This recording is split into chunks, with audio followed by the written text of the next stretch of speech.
بحق سيدنا محمد صلى الله عليه وسلم يا رب العالمين. أما بعد. Kitab Idaman Penuntut bicara ilmu fiqh atas mazhab ikutan kita, iaitu mazhab Al-Imam Syafi'i radhiyallahu anhu. Muka surat 14. Kita masuk malam ni tayammum dan syarat-syaratnya, insya-Allah. Bismillahirrahmanirrahim.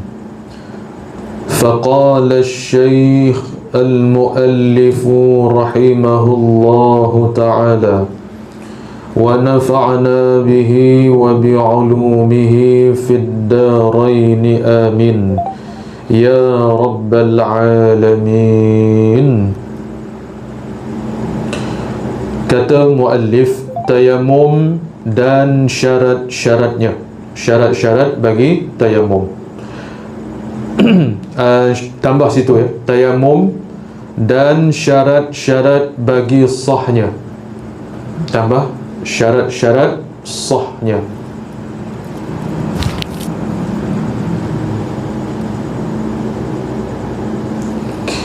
Kata Tuan Pengarang, perkataan tayammum itu asal maknanya qasad, yakni sengaja, iaitu berdasarkan kepada firmanullah Ta'ala, وَلَا تَيَمَّمُوا الْخَبِيثَ مِنْهُ تُنْفِقُونَ ila akhir al-ayah. Jadi kita tengok pada kalimah wala tayammamu, situ ada kalimah tayammamu, tayammum. Jadi kalau terjemahnya situ apa dia? Kita tengok artinya, arti firman Allah Ta'ala, janganlah kamu sengaja. Wala tu janganlah, dan janganlah tayammamu, yakni kamu sengaja. Maka tayammamu itu artinya sengaja pada lughah, pada bahasa, yakni sengaja. Kemudian al-khabitha minhu tunfiqun, pilih yang hodoh-hodoh, yang buruk-buruk daripada harta kamu untuk memberi orang. Maknanya ayat ni Allah Ta'ala memberi ingat kepada kita bahawasanya kalau kita nak sedekah, nak memberi sesuatu, maka kita beri yang kira-kiranya tak dipandang sebagai benda yang dah kita tak nak benda tu. Maknanya benda tu masih lagi kita inginkan. Sebab tu dalam ayat yang lain Allah sebut apa dia? Apa ayat tu? Dalam surah Ali Imran ayat Allah sebut oh tak mari. Jadi maksud ayat tu,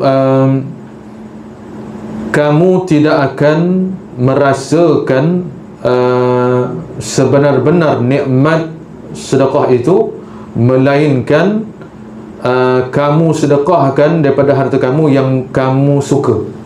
Maksudnya yang memang kita nak lagi benda tu, ya. Jadi maknanya kalau kita nak memberikan sedekah, Allah Ta'ala ajar kita supaya beri sesuatu yang kita masih lagi nak benda tu, kita sayang benda tu. Kadang-kadang kita beri sesuatu yang kita dah tak nak, itu tak dipanggil sedekah yang sebenar. Walaupun sedekah juga, tapi sedekah yang tidak menepati kehendak Allah dan Rasul. Itu. Cuma nak katanya ayat ni wala tayammamu, dari segi lughah tayammamu tu maknanya sengaja.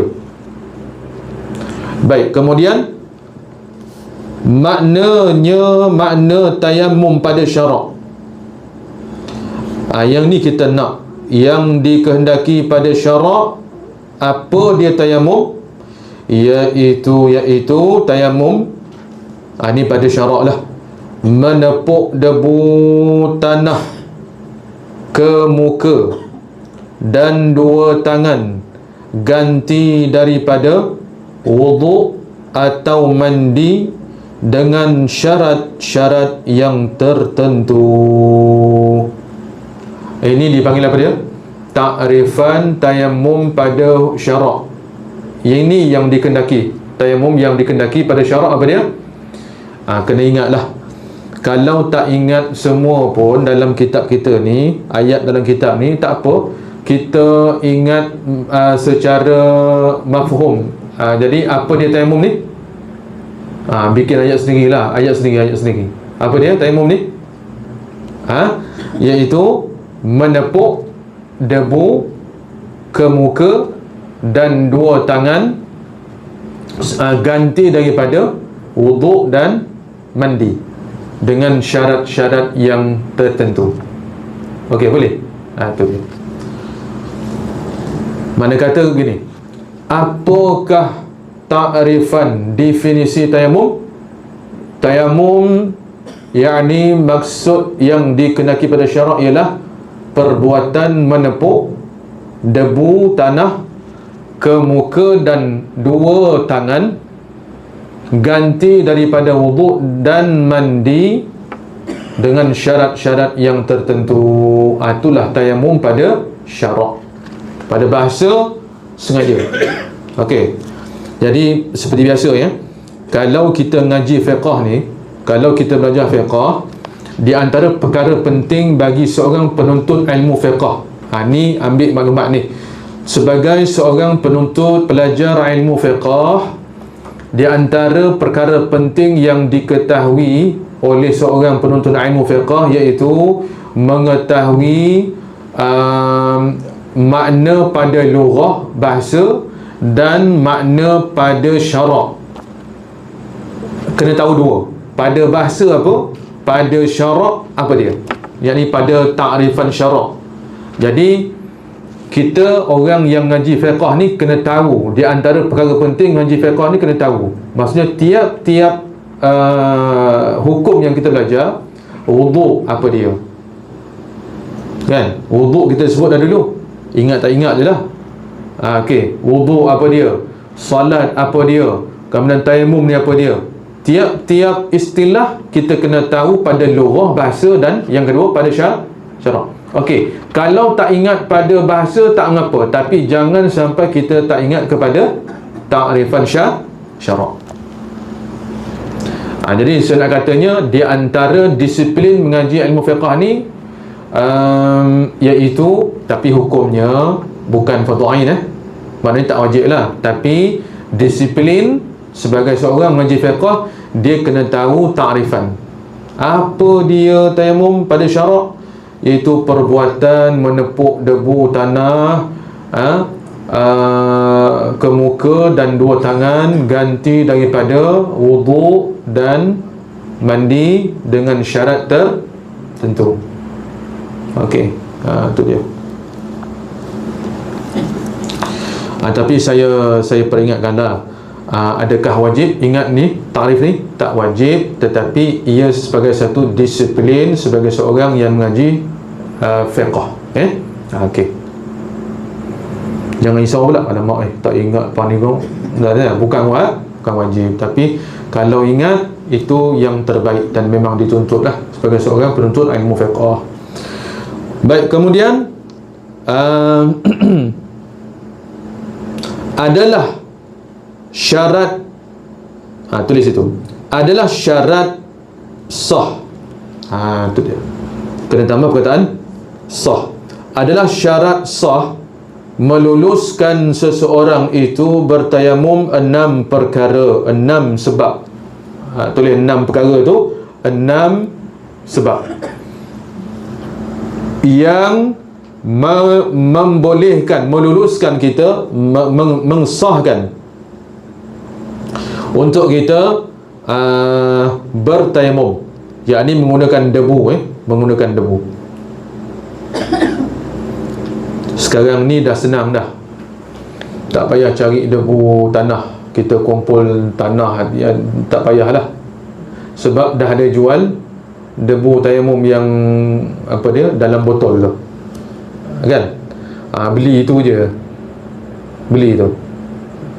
Itu memang dah disiapkan, cuma dijual kat kedai-kedai kat Al-Fajah ni ada kot. Kedai kitab ni kat mana Al-Fajah? Kedai jual kitab tu ada? Macam kedai Saleh tu tak ada? Al-Fajah tak ada? Oh, kalau buka dulu bisnes tu boleh jalan tu. Tak ada yang Al-Fajah ni? Tampin apa dia? Oh tu. Atau kena ada satu sini. Maksudnya kedai-kedai ni lah, kedai-kedai kitab lah, kedai-kedai kitab, jual kitab tu. Tak payah awak nak pergi ke Melaka tu. Tu. Okey. Jadi kalau di kedai-kedai yang macam tu ada jual debu tayamum dalam botol tu. Kita beli. Nak guna kita tuang je dalam satu bekas kan. Terus tepuk. Cuma tepuk nanti kita ajar cara dia. Nanti insya-Allah. Baik.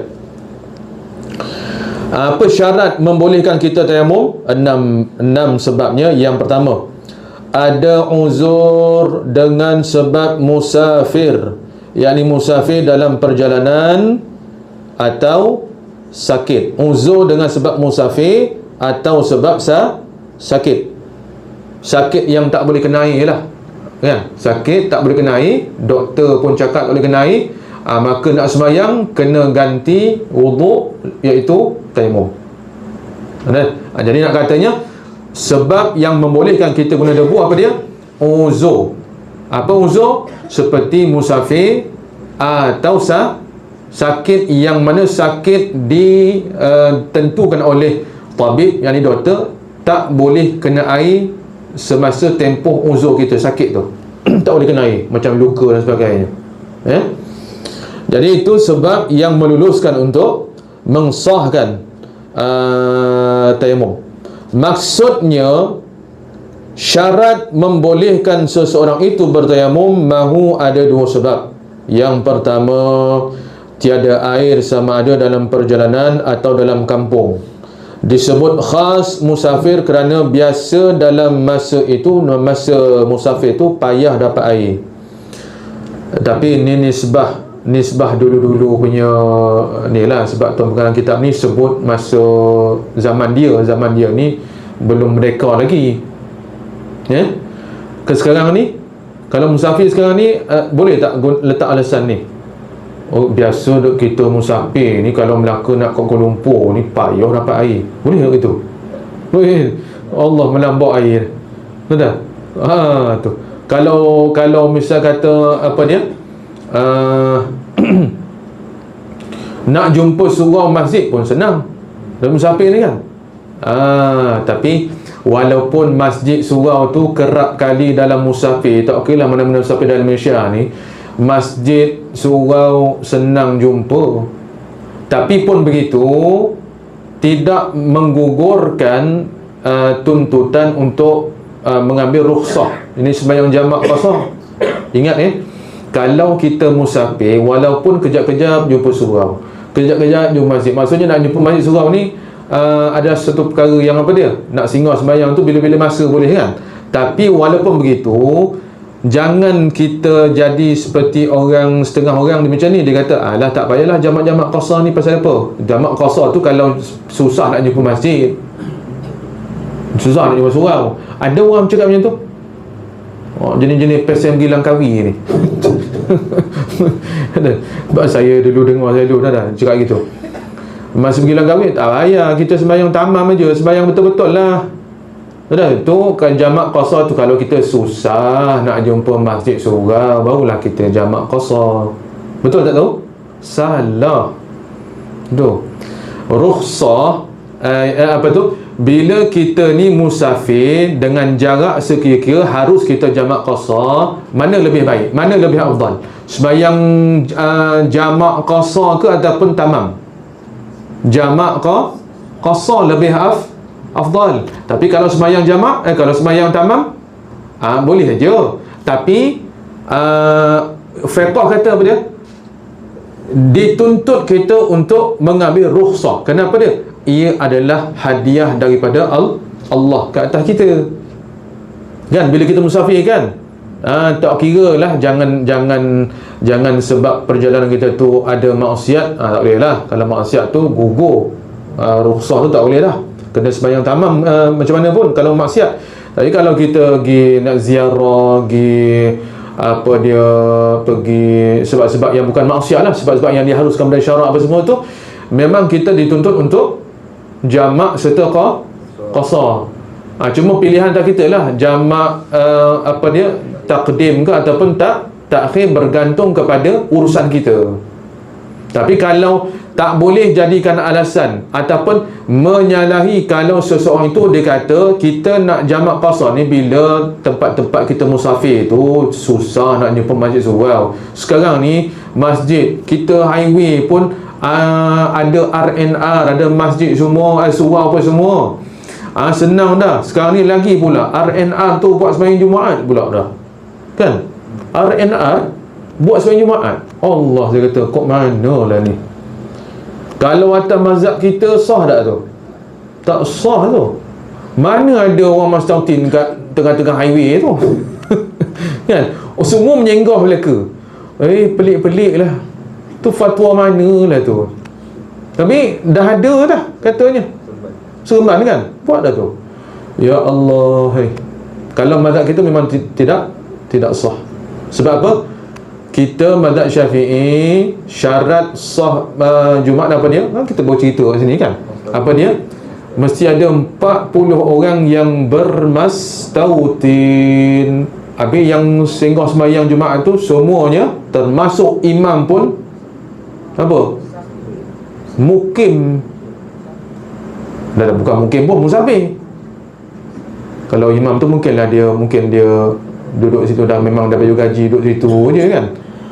Kira mungkin lah. Hak lain tu semua musafir belaka, ataupun mungkin tak sampai tahap musafir. Contoh nak seremban ke Kuala Lumpur tu tak sampai musafir lagi dah tak. Lepas tu tapi nak ke Kuala Lumpur lalu juga highway. Dah masuk highway ni hari Jumaat, kena singgah lah ni RNR ada sembahyang Jumaat. Kan? Wajib kena qada zuhur balik. Tu. Sebab tu sebelik macam mana boleh kata luluskan apa tu sembahyang Jumaat di surau RNR tu kan?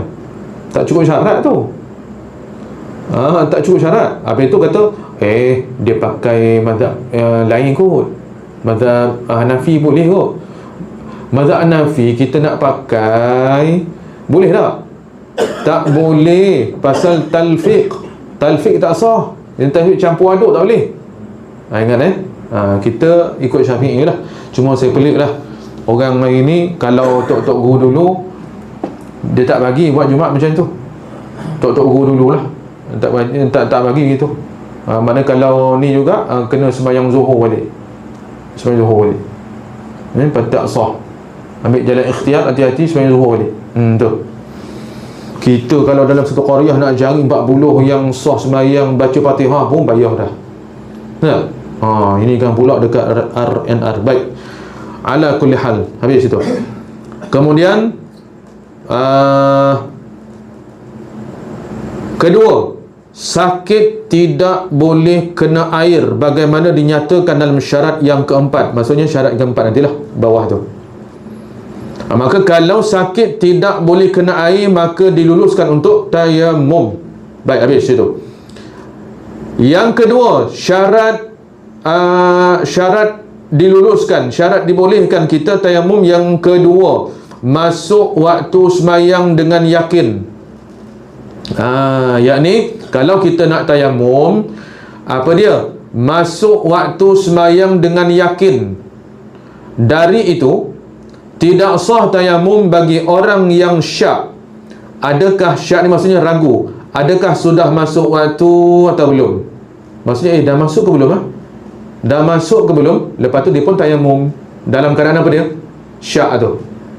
Ingat maknanya kalau kita nak tayamum, maksudnya kita, contohnya kita sakit, boleh tayamum. Lepas tu masa kita nak tayamum tu, apa syaratnya? Kena masuk waktu dengan yakin. Yakin ni apa dia? 100% kita sudah pasti waktu sembahyang telah pun masuk. Yakin. Baik. Kemudian kalau syak tak sah. Syak ni maksudnya apa? 50. Yakni dah masuk ke belum? Dah masuk ke belum? Lepas tu dalam keadaan syak tu dia pun tayamum. Lepas tayamum dia pun sembahyang. Tak sah sembahyang dia. Walaupun dia sembahyang tu sebenarnya dalam waktu dia. Tak boleh. Jadi kena syarat masuk waktu dulu.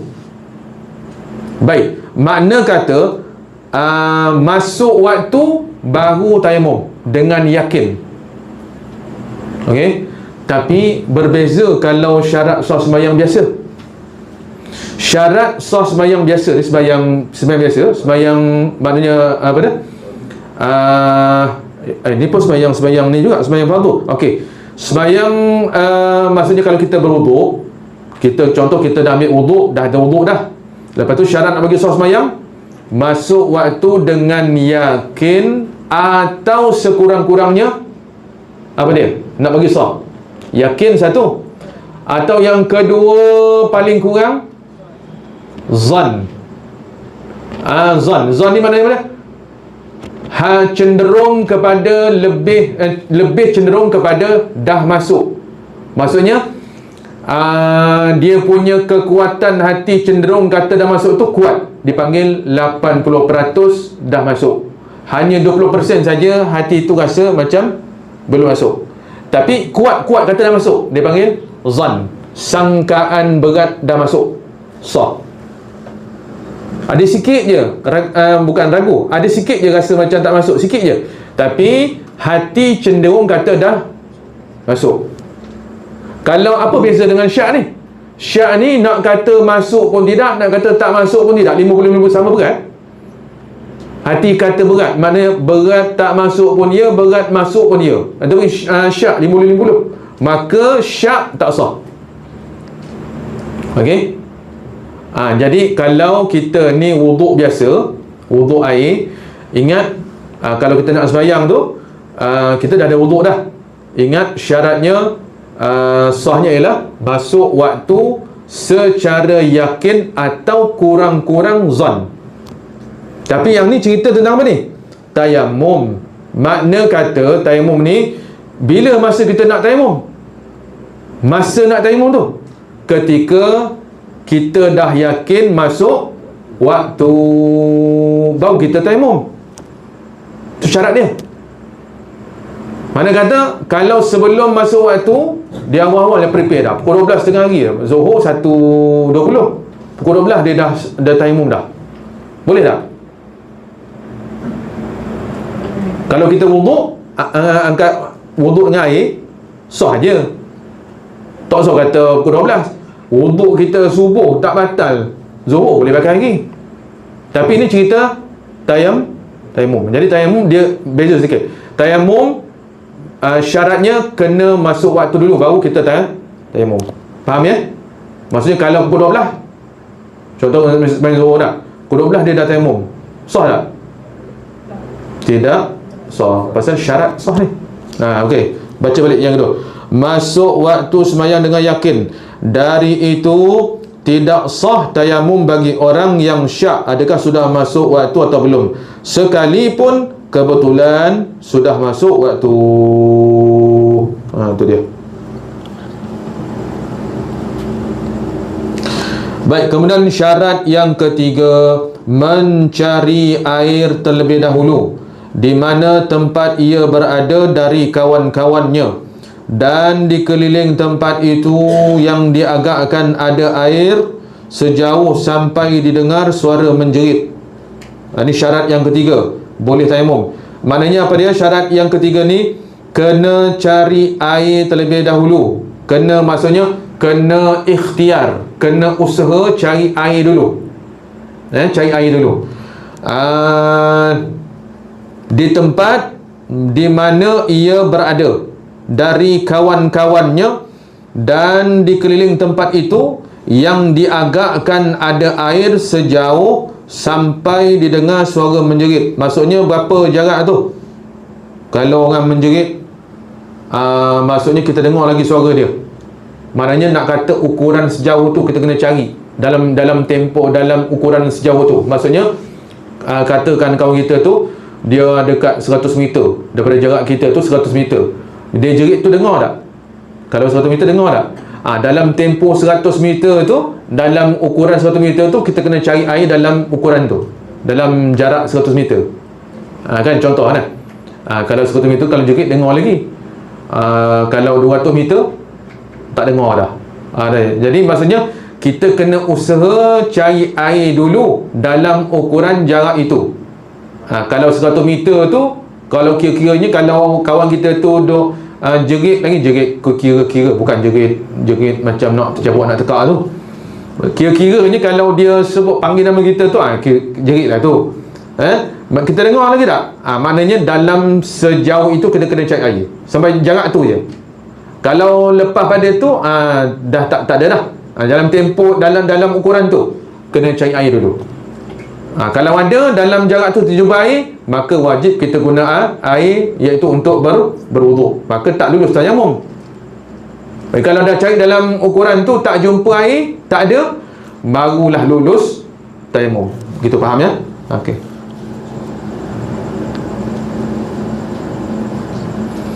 Yang keempat, uzur memakai air.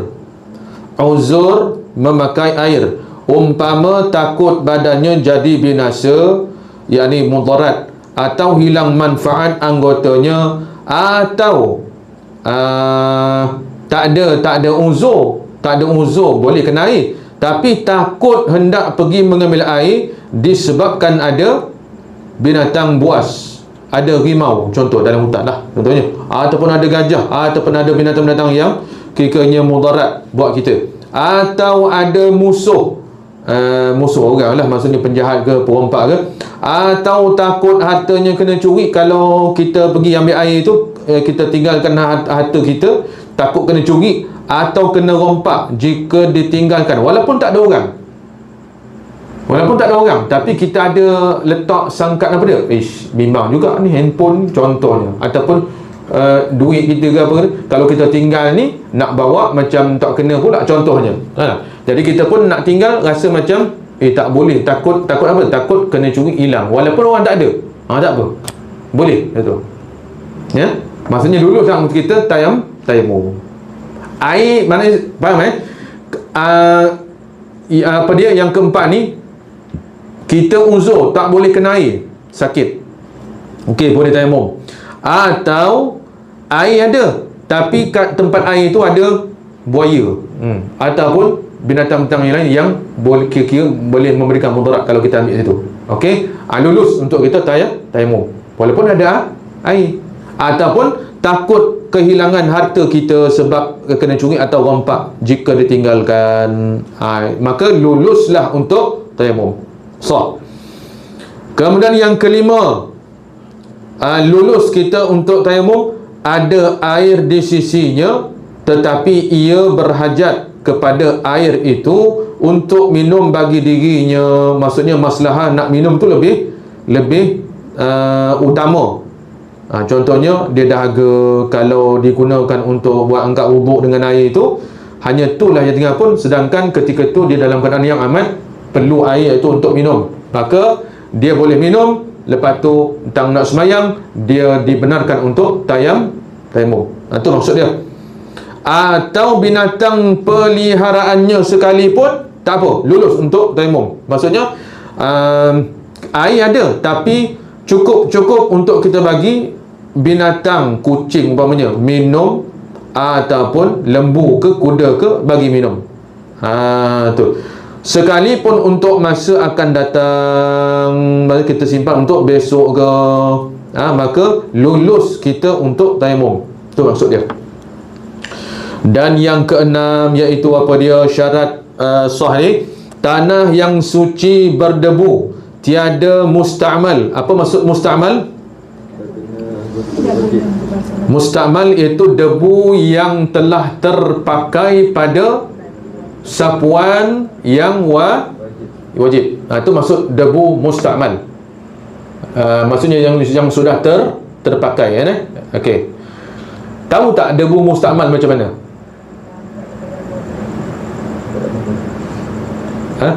Contoh macam mana? Okey. Okey. Maksudnya kan kita tepuk, kan ada bekas debu, kita tepuk. Jangan kita tepuk kat sini, kan?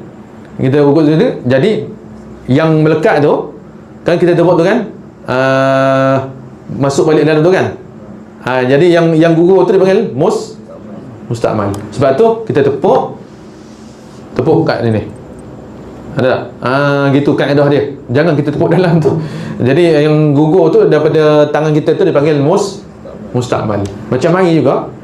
Kan? Lepas tu masa sapu tu, sapu tangan pun ada kaedah dia. Boleh jadi mustakmal juga tu. Kalau dia sapu macam tu, ada angkat, mustakmal juga tu. Sebab tu cara sapu dia tak perlu merata, cukup sekadar contohnya macam nak kita sapu. Ni arwah Tok Guru saya ajar masa ngaji dulu. Ni kalau kita nak sapu tangan kanan kan, ni kita dah tepuk ni kan. Mana kita kanan dulu, tangan kiri sapu. Tengok ni cara dia. Ni bila letak ini jangan angkat, sapu tu sampai kat siku. Lepas tu tengok ni, baru saya guna baru ni je. Tengok, ni sapu. Dia tak perlu nak celah-celah, tak perlu. Kan ni bukan air. Sapu je. Tengok sapu ni. Ingat yang ni belum mustakmal. Ni saya dah guna ni. Tengok. Ni kalau angkat mustakmal lah. Okey? Ni tengok ni. Sapu sampai kat siku. Lepas tu pusing kan? Kan? Pusing kan? Bukan pusing ni. Ni tapak ni. Gitu. Tu. Tak perlu angkat. Sekali lagi ni guna bahagian ni saja. Sampai kat siku. Lepas tu yang ni yang belum guna lagi ni. Ni baru ni. Lepas tu pusingkan je. Daripada sini sampai sini pusingkan. Nampak tak? Pusingkan. Ni tak kena. Ni dah. Dah cukup. Boleh nampak? Sekali lagi kita dah tepuk. Okey, dah kita ni dah tepuk. Kemudian ni kita nak sapu kanan dulu kan. Okey, guna tangan kiri lah.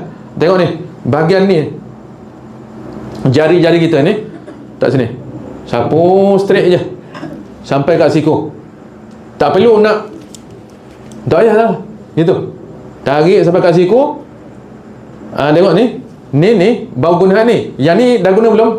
Belum. Tapi hati-hatilah jangan begini. Okey. Gini dulu. Ni Tok Guru aja dulu. Ni. Lepas tu ni pula. Gitu dah.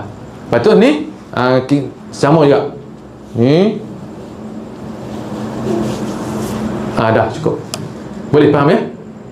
Kalau muka sapu lebih kurang aja. Tak perlu nak gosok-gosok sampai kat mata tu masuk abuk kan. Tak ada. Sapu lebih kurang aja sebab asalkan ada sapuan debu. Cukup. Tak perlu meratai. Kalau muka sekali lalu cukup. Gitu. Okey dah.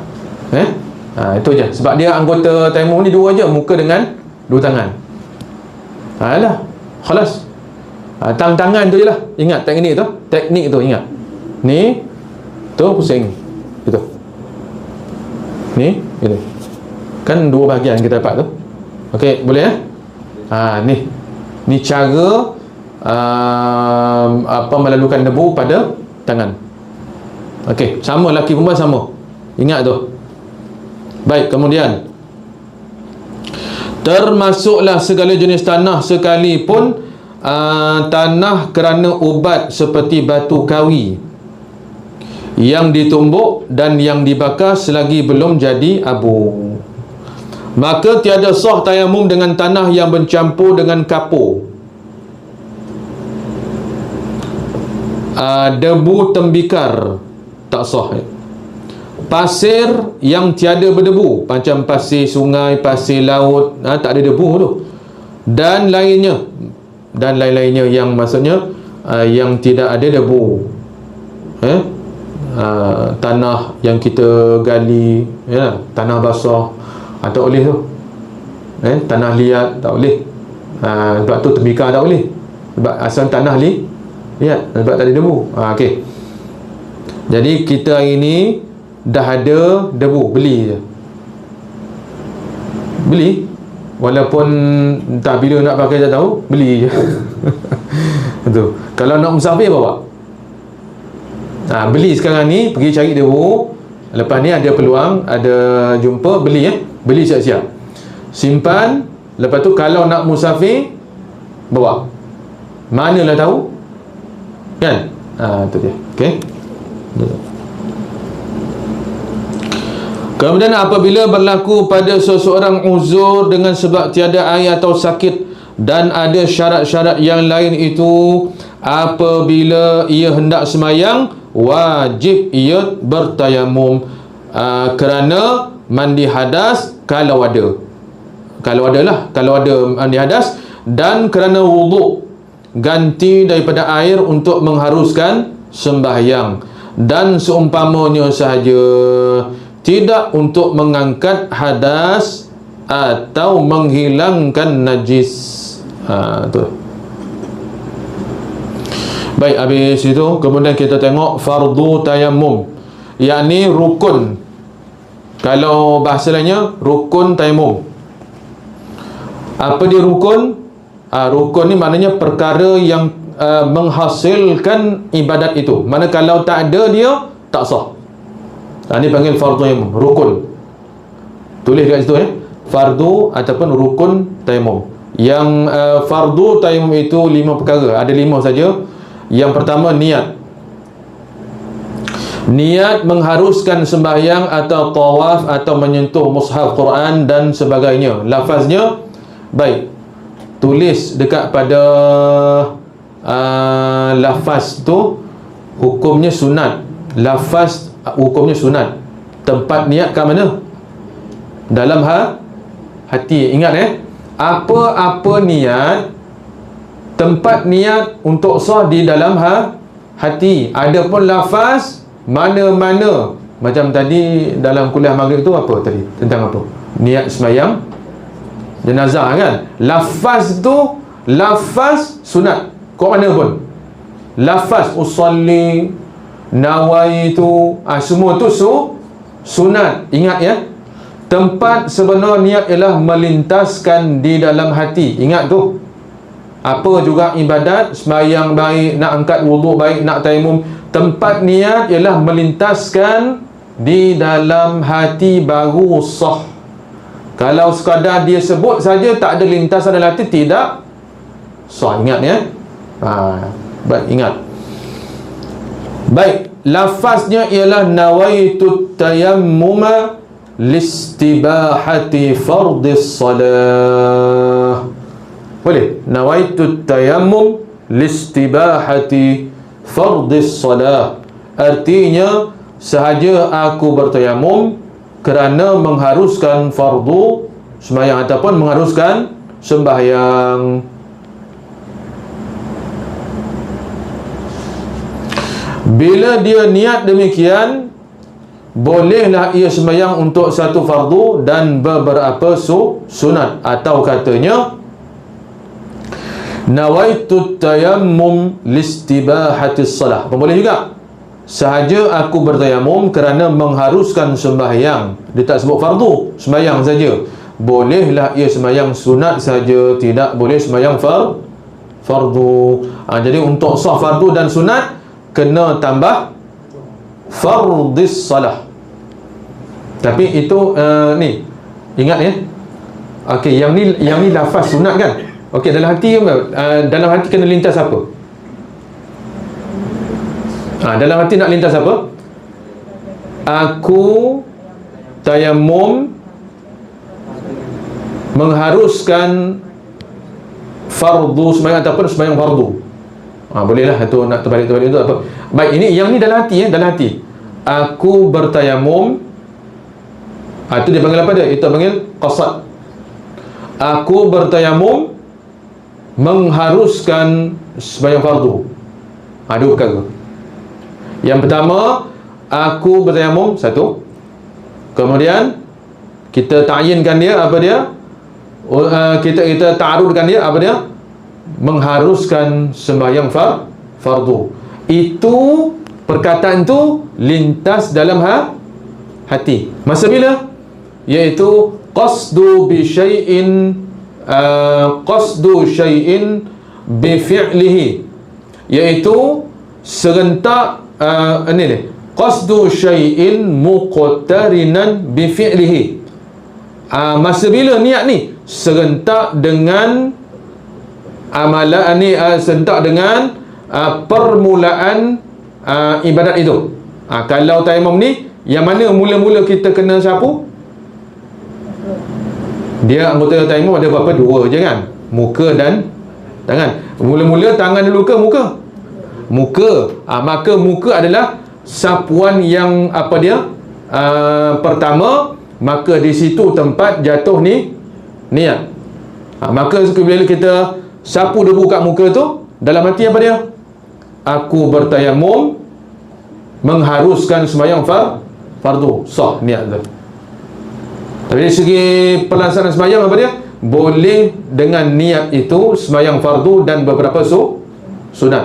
Tapi satu lagi, kalau dia lintaskan aku tayamum mengharuskan sembahyang saja, tak sebut fardu, sah untuk sembahyang sunat, tidak fardu. Faham tu?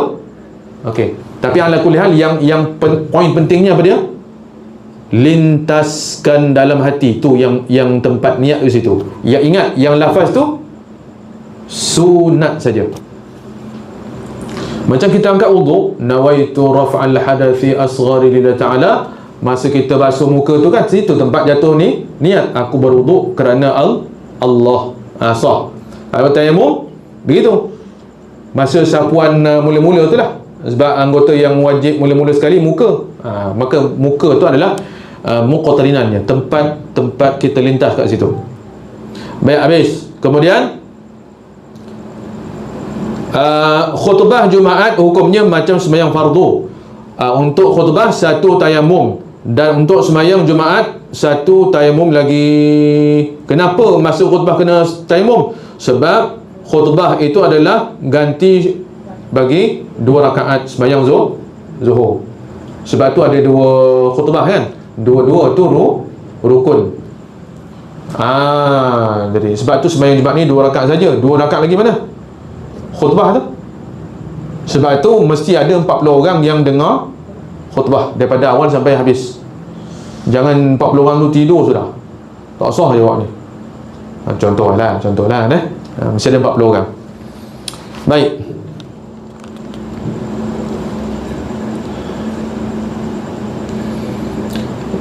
Rukun yang kedua, memindahkan tanah ke tapak tangan dengan ditepukkan kedua-duanya kepada tanah yang berdebu 2 kali tepuk.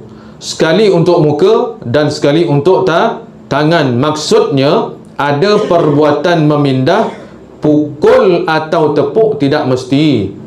Pukul atau tepuk tidak mesti. Bukan syarat tu. Ini yang penting, pindahkan debu pada tapak tangan.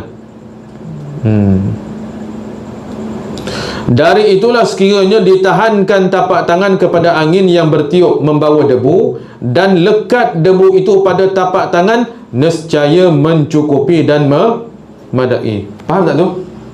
Kita buat macam ni, lepas tu ada angin kan, bawa debu melekat ke tapak tangan kita ni. Boleh tak tayamum? Boleh. Tapi syarat biar ada debu lah. Biar ada debu. Okey. Nak katanya sah dah tu kalau gitu. Dan lagi tidak mesti 2 kali tepuk, kerana kiranya tidak rata dengan 2 kali, kenalah ditambah beberapa kali. Baik, yang ketiga, rukun yang ketiga, menyapu debu yang telah lekat pada tapak tangan dengan tepuk yang pertama itu ke muka. Dan tidak wajib menyampaikan debu-debu itu hingga ke celah-celah rambut atau janggut sekalipun nipis. Malahan sunat pun tidak, kerana kesukaran bukan macam air. Lepas tu saya kata, kalau kita muka cukup kita lalukan saja ni, tak perlu masuk lambai apa, lubang hidung pun dia masuk juga. Kat telinga tu tak payah tu kan. Lepas tu ada jamban-jamban semua dalam jamban-jambang tu dia masuk, tak payah, lalu saja dah. Mana dan sajalah. Tu dia.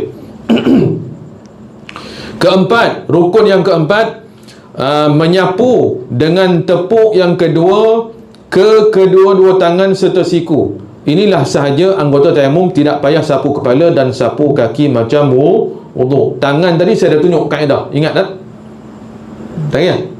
Sapu tangan tadi ingat tu kaedah. Tu saya terima ijazah tu daripada Tok Guru. Cara Rasulullah tu. Yang saya tunjuk tu cara Rasulullah tu. Cara Rasulullah bertayamum. Tu. Saya dapat ijazah tu.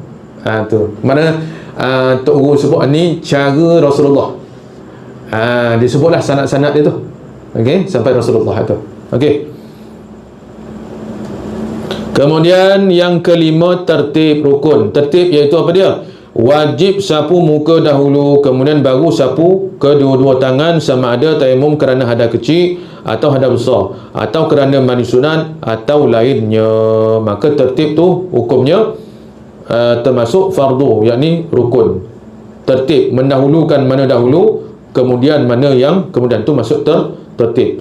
Ala kulli hal, sekadar ni dulu, sampai sini dulu kita punya ni. Kita akan sambung pada Sabtu yang akan datang, pada 2 minggu lagi insya-Allah taala.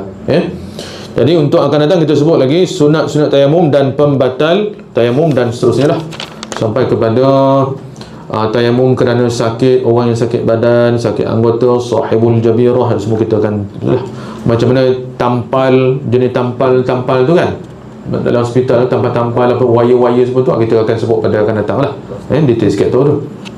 Baik, wallahu alam, sampai sini dulu.